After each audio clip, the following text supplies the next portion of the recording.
While film offered up the first stories about sapphic love in the first half of the 20th century, it was television that began to forge the path forward in better representation once the censorship code eased in the late 1960s. This video will look at how television broke out to lead the way in the 70s, only to stagnate later on. We'll look at the turning point of the 90s that catapulted us into the modern era of representation of the last 20 years, and touch on the issues that now face sapphic representation today. Join me as we continue to explore a history of sapphic film and TV, Part 2. It's the 70s. The Hays Code, which censored the US film and TV industry, has been abolished, and the impact of this change was quickly felt. In Part 1, I didn't touch on television and its impact on queer representation, the reason being simple. Until the end of the Hays Code, there was very little queer content to be found there. Why? Because TV had been around for a lot less time, taking off only in the mid-1950s, and suffered under the same level of censorship as cinema. Well, we hear a lot about censorship of the writer on TV. We've heard a good deal about it in your own case especially. Well, depending, of course, on the thematic treatment you're using, if you have the temerity to try to dramatize a theme that involves any particular social controversy currently extant, then you're in deep trouble. But all of that was about to change. To the best of my research, Australia was responsible for breaking taboos in 1970 when ABC's TV This Day Tonight, a current affairs program, aired the first ever interview of two lesbians, and later in the show also aired the first lesbian kiss. Phyllis Papps, one of the lesbians interviewed, said of it, "In hindsight, I think we were set up to create a stir and titillate TV viewers." And stir and titillate they did, but it would be another 4 years before the world saw its first fictional sapphic kiss. It was in Australia, once more, on the first episode of the new soap The Box that aired on the 11th of February 1974. The plot was suitably scandalous and sensational, using the kiss, no doubt, for ratings. The bisexual character of Vicky Stratford went on to appear in 206 episodes until its cancellation in 1977, making her the first recurring sapphic character on TV in the world as far as I'm aware. From the little I could gather about this character, she played into the troublesome trends often seen when bisexuals are portrayed, that they are manipulative, untrustworthy, and lacking morality. 11 days later, on the 22nd of February, the UK broadcast its first lesbian smooch on a teleplay called Girl with none other than Elizabeth Bennet's mother from the 1995 miniseries Pride and Prejudice. This teleplay focused on a young, pregnant army recruit who had to leave her post and end her relationship with her superior. I could only find a small clip of it, so I can't draw any conclusions about how they were framed. The director apparently called it a simple love story, even if it was a sad love story.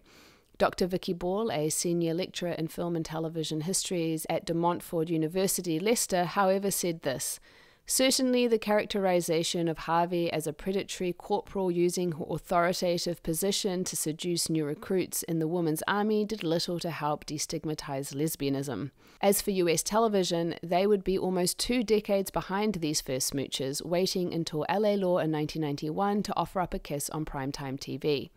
But before we skip too far ahead, let's see how representation evolved through the rest of the 70s and 80s. In 1973, homosexuality was removed as a mental illness by the American Psychological Association, and that simple reclassification opened up the possibility to explore more sympathetic storylines, and by then, television had become a staple in the homes of many countries. As outlined in The Celluloid Closet by Vito Russo, television programming, scheduled for nearly 24 hours a day, was in constant need of social issues to deal with, homosexuality among them. A film may have to be a hit, but when a television show flops, there is always next week and another subject, so experimentation was encouraged. Pressure by gay liberation directed the course that television would take regarding the representation of homosexuality for the American viewer, and it succeeded in obtaining a more balanced and certainly more prolific dialogue on television than in film. Within a few years, beginning in 1972, television presented a more vibrant and diverse portrait of gay America than had ever been seen in the entire history of American film. One such movie was a 1976 PBS teleplay called The War Widow. It was a desexualized but nonetheless genuine depiction of a lesbian romance. It's set during World War I, while Amy's husband is away fighting, and being of the old world order and a dutiful wife, her life has seemed to stop in the wake of his absence. But she begins to find her own purpose when she makes a new friend who opens her up not just to new ideas but also to a new love. If Carol, with its ambiguous ending, is considered to have a happy ending, then this one does too, effectively giving what appears to be the first ever positive portrayal of lesbianism. This beats out the happy ending of the first lesbian movie, Desert Hearts, by 9 years. This was also followed 2 years later by A Question of Love in 1978, looking at the custody battle when a woman and her kids move in with her female lover. These movies, like Liana and Desert Hearts, began to form a new wave of storytelling that offered genuine looks at the lesbian reality. Stories that went beyond villainy, shock value, or titillation. Although those stories were still being made, at least they were no longer the only voices being presented. The 80s was a slow decade, impacted by the AIDS epidemic, but did offer up a few moments of note. Along with the first lesbian film with a happy ending, Desert Hearts, and the first images of black queerness in the colour purple, it also introduced the first recurring lesbian character on US TV on Hill Street Blues in 1986. She first appeared in season 5 and recurred until the end of the series in 1987 with a pretty neutral portrayal. She was single throughout her run and was only a minor character within the show. There wasn't a lot else that I could find. Lesbian representation in the 80s on TV was like looking for water in the desert, especially when compared to the list of special episodes focusing on gay men during that period. Unsurprisingly, perhaps, because the film industry had systematically and very early on shut out female voices from telling their stories. Perhaps it is no surprise then that lesbians read into shows like Laverne and Shirley, a comedy about two friends who live together, Cagney and Lacey, a drama about two female cops, The Facts of Life, a comedy with the spicy tension between the queer-coded Jo and her eventual best friend Blair, or Thelma and Louise, a road trip romp of two women throwing off the patriarchy. But things were progressing, and the 90s were about to see some important shifts in sapphic representation. The 90s saw an explosion of independent filmmaking that didn't wait for the funding from big studios and instead found distribution through festival circuits to then get theatre releases. For example, Go Fish was made for $15,000 US and was sold through the nascent Sundance Film Festival in 1994 for almost $500,000. While the 70s had seen some experimental queer films with the likes of Je, tu, il, elle, this new wave of queer cinema offered the opportunity for queer female voices to author their own narrative for the first time on a larger scale.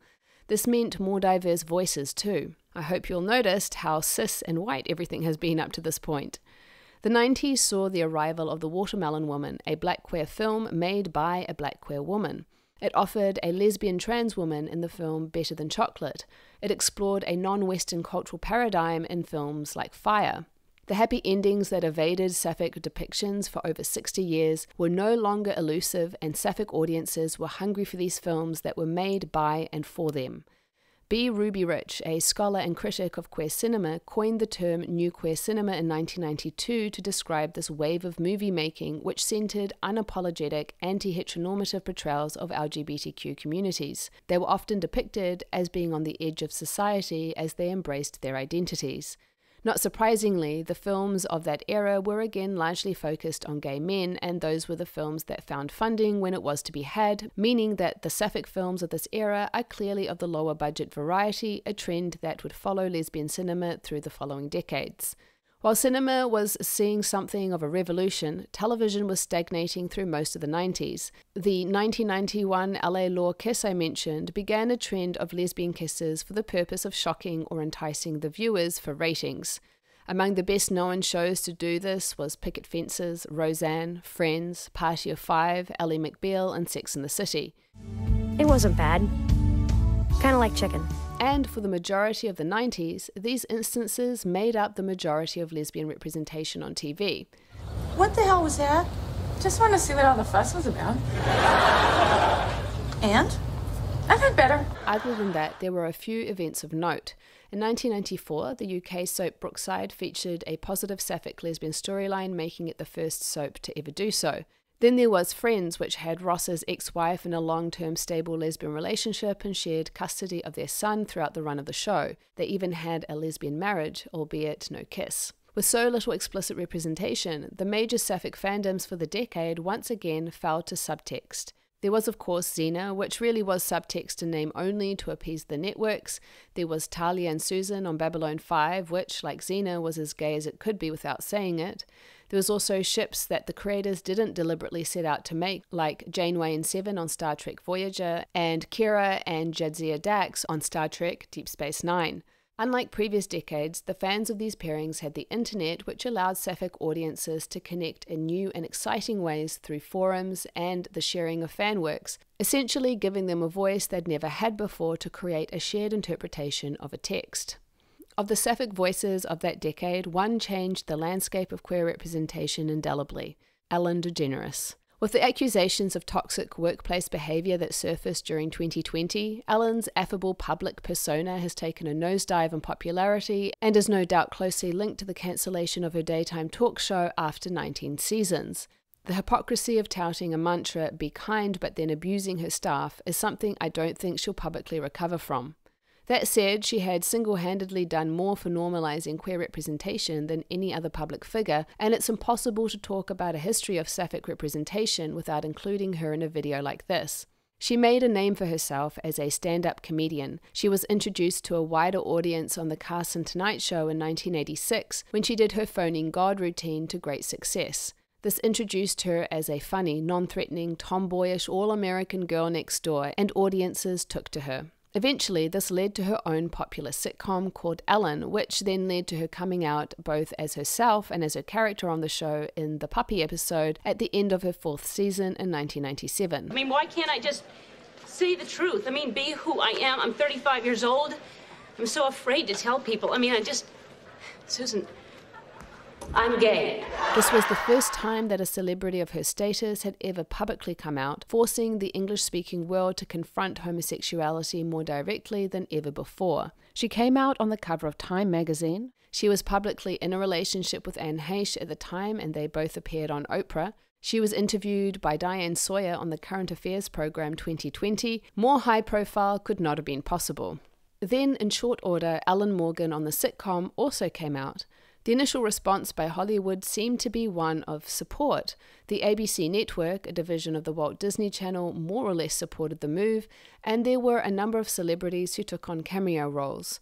The 2-part coming out episode featured Laura Dern as a love interest, Oprah as the therapist, musician Melissa Etheridge and Katie Lang in guest spots. The following season saw a slew of celebrity cameos. Emma Thompson and Sean Penn even did guest roles playing gay versions of themselves in a real power move in season 5.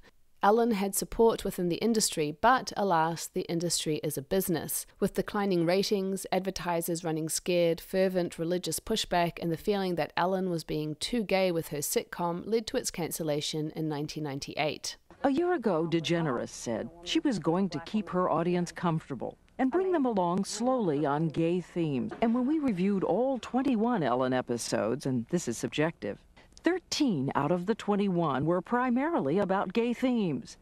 And the woman, who had been heralded as a brave trailblazer, was now being accused of going too far, too gay.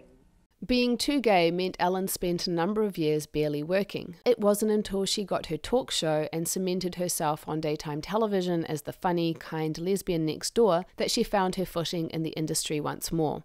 The show, beaming into people's living rooms on the daily, along with her relationship with Portia de Rossi of Ally McBeal fame, was incredibly influential in normalizing same-sex love. She helped people to feel comfortable with the idea of queer people. She helped to make it feel knowable and non-threatening. It would be hard to conceive a television landscape that could have allowed a show like Will and Grace to get made, or Willow and Tara from Buffy the Vampire Slayer to exist. The L Word for sure couldn't have been made without Ellen's contribution. It opened up the pathway for more varied and honest representations on the small screen. While the 90s was the time for the rebellious, offbeat, low-budget sapphic film, the aughts gave rise to some more polished film options. These films tended to copy mainstream formulas more closely, and it gave us some of the most beloved lesbian romance films in the canon. Imagine Me and You has all the elements of a mainstream rom-com. Saving Face, while lower in budget, offered a quality of film that was thin on the ground. I Can't Think Straight has been an enduring crowd pleaser. None of them broke out far beyond sapphic audiences, however. It was with The Kids Are All Right in 2010 that a sapphic-themed film finally got award recognition when it won a Golden Globe for Best Feature, Musical or Comedy. In the years since then, there has been other films that have garnered critical acclaim with sapphic themes. Blue is the Warmest Colour in 2013, Carol in 2015, The Handmaiden in 2016, and Portrait of a Lady on Fire in 2019, showing that there is a mainstream appetite for these films. I did a video essay going into further depth about these award films, The Handmaiden in particular, so check out the card at the top of the screen for that. It's not in the realm of film, however, that the biggest strides have been made in the last 2 decades or so.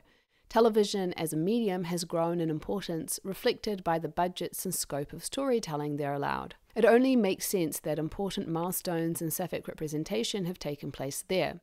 In 2004, the iconic lesbian show The L Word aired on the network Showtime, the first to look at the lives of an ensemble cast of queer women. Not only did it present sapphic women at the heart and centre, but allowed them to kiss and have sex without the desexualization that often accompanied positive, non-exploitative representation of lesbian love on TV, something lesbian sapphic audiences had long noticed as a double standard between queer and straight couples. It took Willow and Tara a season to kiss despite being in a relationship. They never got a proper sex scene that would have to wait until season 7 between Willow and Kennedy. Meanwhile, Buffy and Spike were having sex all over the place. This trend was obvious in almost all media that followed too. Whether it was the teen drama South of Nowhere with a sapphic lead or the sapphic storylines on soaps and telenovelas that rose in popularity through the aughts. Even when kisses were allowed or the ladies were allowed to share a bed, it was always less and more tentative than their heterosexual counterparts were allowed. Often it was due to fears of conservative audience backlash where the sapphic storyline was, it felt, often designed for the comfort and education of the straight audience. During the 2010s, this issue became less marked depending on the country and network producing the show, with an overall trend towards more equal treatment of affection between sapphic women. It was about this time that discussions around queerbaiting began to enter into fandom discourse. Queerbaiting being in which creators hint at, but then do not actually depict same-sex romance or other LGBTQ representation. This occurred notably with the TV show Rizzoli and Isles, where the 2 central female protagonists in the first episode are having interactions like this. Are we having a sleepover, or is this your way of telling me you're attracted to me? And then went on to have episodes where they're in a gay bar. Maybe I should be a lesbian. Aw, well, wishes can come true. Well, it's a good thing you're not my type.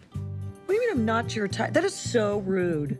The show very deliberately played on these elements while also declaring they were straight. Pitch Perfect had Becca and Chloe singing naked in the shower together, which, I mean, the writers had to know how that would play, right?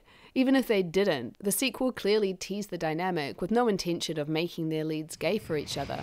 You know, one of my biggest regrets is that I didn't do enough experimenting in college. Ocean's 8 had to understand how Cate Blanchett and Sandra Bullock looking intensely at each other with suggestive dialogue would translate. And you were there with me every step of the way. Oh, honey, is this a proposal? Baby, I don't have a timing yet. At its most benign, this was creators misguidedly thinking it was fun, a nod and a wink for sapphic audiences. A more cynical perspective is they purposely played on sapphic women's hunger for representation to lure them into watching their content.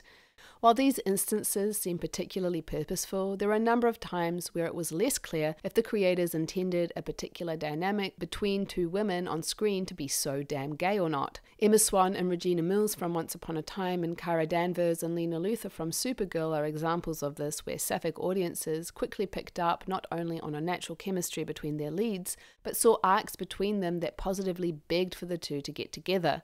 Whether these instances were queerbaiting or not can be debated, but it is clear that prejudices are very much alive and kicking, preventing these shows from pivoting to capitalize on what has organically occurred. Exceptions to this have been Santana and Brittany on Glee, Root and Shaw on Person of Interest, and Eve and Villanelle in Killing Eve, where fan support and evident chemistry led to the pairings going canon. The endings of these last 2 shows I just mentioned feed into a more troublesome trend. I'm sure you can guess what is coming next.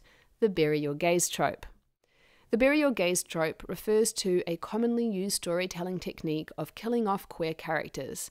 At its worst, this is done violently, let's say with a gun, by a male love interest who can't accept the object of his affections has chosen to love a woman, just as the women have gotten together. Like with Bianca and Marissa on All My Children.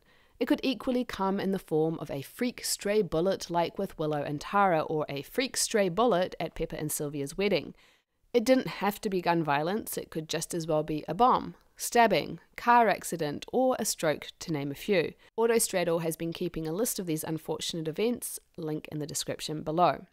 This trope is not exclusive to sapphic characters, it also afflicted queer men too, perhaps most famously with Brokeback Mountain, a mainstream breakthrough film about gay cowboys, or most notoriously with Castile on Supernatural, confessing his feelings finally after seasons of hints and subtext, only for him to die and go not just to hell, but to super hell. That said, the trope seemed to disproportionately affect sapphic women. In an article by The Wrap looking at 27 deaths in 2016, the year that this issue gained international attention, 20 of the listed deaths were women, only 7 were men, and that wasn't in fact a comprehensive list for the year, as there were a total of 29 queer women killed off. I'm sure you can guess the reason for why women bore the brunt of this trope. It was the intersection of queerness and misogyny, which also had a term coined as a shorthand, women in refrigerators or fridging. This term originated in 1999 by writer Gail Simone in reference to male superheroes in comic books who had women in their lives maimed, killed, or otherwise disempowered to motivate their journey. This trend has not been limited to comic books, of course, but is prevalent throughout storytelling. Combining that with a history of deliberate censorship of queer women on screen that ended in tragedy, there has been an unconscious storytelling bias which makes these modern portrayals dispensable and ripe for killing off. As more sapphic portrayals were making their ways onto our TV screens throughout the 2010s, there had been a corresponding rise in queer women killed off. So, let's talk numbers for a quick minute. Just how many were being killed off? Using the Autostraddle list of dead queer women and GLAAD's annual report on queer representation on US shows, I calculated a rough percentage of how many queer women were being killed off over the years. I do want to note that I can't vouch for how accurate Autostraddle's list is, and some changes in reporting by GLAAD and the fact it only looks at US-based TV shows also affected the accuracy, so it's more to get an idea of this trend over the last 8 years or so. With that said, the numbers are revealing. From 2014 to 2016, the percentage of dead lesbian women were consistently around 20%. From 2017 onwards, however, this number dropped to around 8%, with last year's report now sitting at 2%. So, what happened to cause such a significant drop in the number of dead queer women on our screen? I feel the majority of you will know the answer to this: the sapphic pairing of Clexa on the 100. In 2014, the TV show The 100 introduced the character of Lexa and proceeded to do an enemies to lovers storyline with the lead of the show, Clark, over the next couple of years. This pairing was incredibly popular, especially with young queer women who, perhaps for the first time, felt represented on screen by this couple. It resulted in a fervent and vocal online fanbase. But in March 2016, just as the couple had finally consummated their relationship, Lexa was killed off by, and you guessed it, a stray bullet.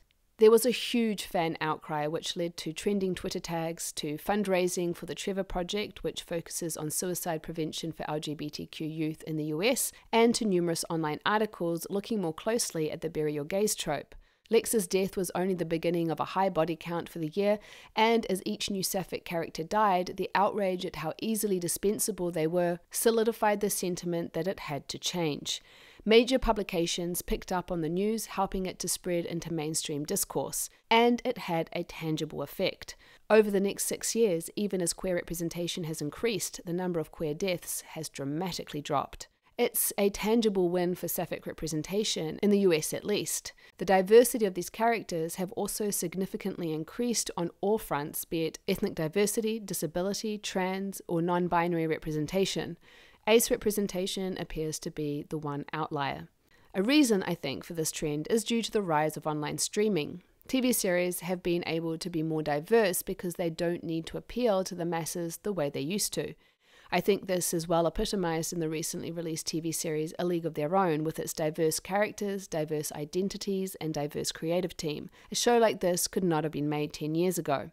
This would be a wonderful place to end this essay. However, I think it's important to note that in spite of these leaps made, a trend has begun to emerge around TV series with sapphic leads. Here I'm referring to the high volume of shows that have been cancelled with sapphic women in lead roles this year. With the cancellation of shows like Batwoman, Gentleman Jack, The Wilds, Motherland Fort Salem, Legends of Tomorrow, and more, it's become apparent that when networks and streaming platforms make decisions on which shows will make it and which won't, it's these shows first up on the chopping block. The reasons behind this are perhaps not as simple as straight-out homophobia. Streaming platforms have very different revenue models to traditional television, and how statistics like completion rates for a show are interpreted and how that plays into decisions to renew a series is not transparent, as seen by the surprise cancellation of First Kill, which was trending in the top 10 most watched shows on Netflix for a time. When put up against a comparable show in terms of performance with a gay male lead on Heartstoppers, also on Netflix, that creeping concern that sapphic women are once again experiencing a raw deal is hard to ignore. Rowan Ellis did a deep dive on this topic, which is well worth checking out. In over 100 years of cinema and 70-odd years of TV, the way sapphic women have been portrayed has significantly improved from beginnings where we were either erased or treated as evil, wicked, and worthy of death. But it's clear that we are still not, even in the most progressive countries in the world, on equitable footing with our heterosexual counterparts.